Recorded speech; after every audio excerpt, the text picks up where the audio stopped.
Good morning, my dear students. Today we will see chapter number 8 poem from the book Honeydew. The poem is On the Grasshopper and Cricket. It is composed by John Keats. Let us see the poem in detail. The poetry of the earth is never dead.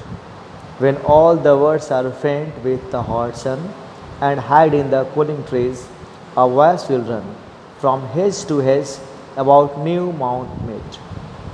That is the grasshopper's, he takes the lead. In summer luxury, he has never danced. He has never done with his delights, for when tired out with fun, he rests at ease with some pleasant weight. The poetry of the earth is ceasing. Never, on a lone winter evening, when the frost has brought us silence from the stove, their thrills. The cricket sung, the cricket song in warmth increasing ever, and seems to one in drowsiness, half lost, the grasshoppers among some grassy hills. इस तरह से बच्चों, this is the poem. I once again want to go through the poem. एक बार फिर से poem को देखते हैं.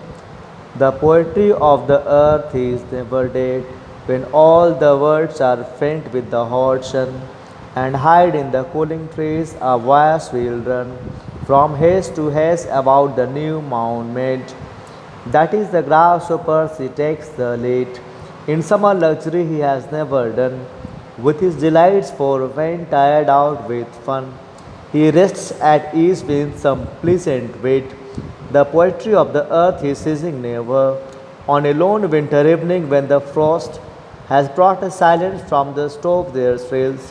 The cricket song in warmth increasing ever, and seems to one in drowsiness half lost, the grasshoppers among some grassy hills. So in this way, students, the poem has ended. Now let us see what the summary of the poem says. The poem on the grasshoppers and the cricket is composed by John Keats, a great English poet. कविता on the grasshopper and cricket John Keats के द्वारा रचित है, जो कि एक अंग्रेजी poet है, अंग्रेजी कवि हैं. This is a fine sonnet. Sonnet क्या होता है? तो अ पोएम ऑफ 14 लाइन्स. एक फाइन सोनेट है, बहुत ही अच्छी सोनेट है. एंड सिम्बॉलिक पोएम, और चित्रित करने वाला पोएम है. In which the grasshopper is a symbol of hot summer. Symbolic poem इसलिए है क्योंकि ग्रासहोपर को यहाँ पे हॉट समर का प्रतीक माना गया है. And the cricket is of very cold winter, और क्रिकेट को वेरी कोल्ड विंटर का प्रतीक माना गया है. Every poet has been attracted towards the beauty of nature. बच्चों, कविता के इतिहास में देखें हम तो सभी कवि कभी न कभी प्रकृति के प्रति आकर्षित रहे हैं. एंड सो हैज़ किट्स बिन, और किट्स भी उनमें से एक हैं. जॉन किट्स का भी नाम उनमें से एक है. He means John Keats finds nature beautiful. John Keats प्रकृति को बहुत ही सुंदर महसूस करते हैं. इन ऑल सीजन्स, सभी सीजन में. Not only in the summer और विंटर, न कि केवल समर सीजन और विंटर सीजन में, किंतु जॉन किट्स को सभी सीजन्स बहुत ही अच्छे, सुनहरे, अच्छे लगते हैं. ही सेज दैट, वो कहते हैं कि the earth is always singing. वो अपनी कविता में कहते हैं कि पृथ्वी हमेशा गाते रहती है. पृथ्वी गाने का मतलब उस पर जो चिड़ियाँ हैं, पशु हैं, पक्षी हैं, इधर से उधर चहचहाते रहते हैं, घूमते रहते हैं, टहलते रहते हैं. यानी कि पृथ्वी जो हमेशा गाते रहती है. When the birds stop singing in the hot summer, finding cool place, we find the grasshopper singing and flying from hedge. जब चिड़ियाँ गर्मियों में ठंडी जगहों पे चली जाती हैं और जब उनकी आवाज़ हम नहीं सुन पाते हैं, उस समय ग्रासहोपर, जिसे प्रकृति ने बनाया है, वो गाता है और उसकी आवाज़ हम सुन पाते हैं, और वो एक हिल से निकलकर दूसरे हिल तक फ्लाई करता है. ही सिंग्स टायरलेसली, वह बिना थके गाता रहता है. एंड व्हेन टायर्ड, जब वो थक जाता है, रेस्ट बीनीथ सम वीड, जब वो थक जाता है तो किसी वीड का मतलब अनवांटेड प्लांट है ना, उसके जाके नीचे आराम करता है, विश्राम करता है. आगे कहते हैं when the words are silent in very cold winter, जब चिड़ियाँ चहचहाते नहीं हैं, बहुत सर्दी होने के कारण, बहुत ठंडी होने के कारण, द अर्थ नेवर स्टॉप्स पृथ्वी तभी भी नहीं रुकती है, but expresses it's pleasure through different beings like cricket, और अपने प्लेजर को एक्सप्रेस करती है ना। कैसे एक्सप्रेस करती है? तो क्रिकेट के रूप में। अब क्रिकेट आएगा, फिर जब कोल्ड विंटर होंगे तो क्रिकेट आएगा आगे। The cricket sings the beautiful song from the stones. Cricket यानी कि झिंगुर जो कि सबसे सुंदर गीत गाते हैं स्टोन्स के अंदर से, यानी कि आप क्रिकेट को देखेंगे जब कभी भी वो ज़मीन में कहाँ रहेंगे, ज़मीन के अंदर रहते हैं या फिर कंकड़ पत्थर होते हैं तो उसके अंदर छिप जाते हैं और वहीं से उसकी आवाज़ हम लोग के कानों तक पहुँचती है। It seems to be increasing in warmth every moment, और जैसे जैसे सर्दी बढ़ता है वैसे वैसे क्रिकेट की आवाज़ भी हम सुन पाते हैं और ऐसा लगता है कि जैसे हमें वो वार्मथ यानी कि गर्मजोशी प्रदान कर रहा है, right. The half asleep human beings feel it to be a grasshopper song coming from the grassy hills. और जो हाफ एस्लीप ह्यूमन बींग्स हैं, अभी कहते हैं कि जो आधे नींद में हम मानव प्रजाति के जो लोग हैं उन्हें महसूस होता है, ऐसा महसूस होता है कि जैसे ग्रास होपर सी गा रहा है ग्रासी हिल्स में, लेकिन एक्चुअली वो क्रिकेट गा रहा होता है। आइए कुछ देखते हैं वर्ड्स और उसके मीनिंग।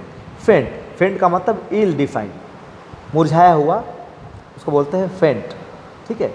हेज, हेज का मतलब फेंस और बाउंड्री, हेज का मतलब होता है फेंस, चार दीवारी या बाउंड्री जिसको कहते हैं।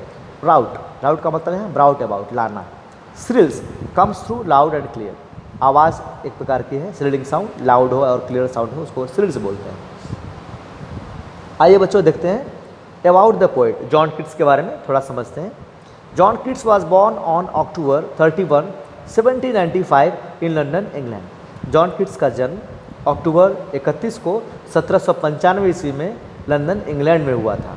He is one of the great romantic lyric poets who devoted his short life to the perfection of poetry, marked by vivid imagery, great sensuous appeal, and an attempt to express a philosophy through classical legend.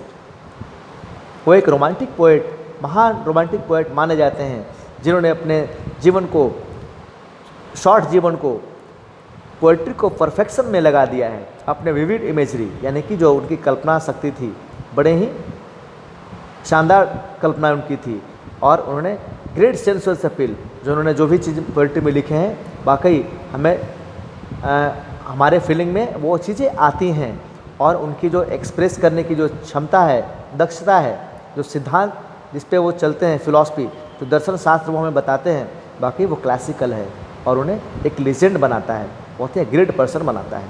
He is written many popular and notable works such as, उन्होंने बहुत से प्रसिद्ध तथा notable, बहुत ही अच्छे अच्छे पुस्तकें लिखी हैं, रचना की हैं, उन्होंने कविताएं बहुत सुंदर लिखी हैं। उनमें से कुछ हैं Hyperion, ode on a Grecian urn, to autumn, on melancholy, ode to Psyche, ode to nightingale et cetera. ये सारे उनके कृत हैं जो उन्होंने लिखे हैं। He lived for a very short span of time, वो केवल 25 वर्ष की आयु में, उनकी 25-26 वर्ष की आयु में उनकी मृत्यु हो जाती है, बहुत कम समय तक वो जीवित रहे। He died on February 23, 1821 in Italy, Rome.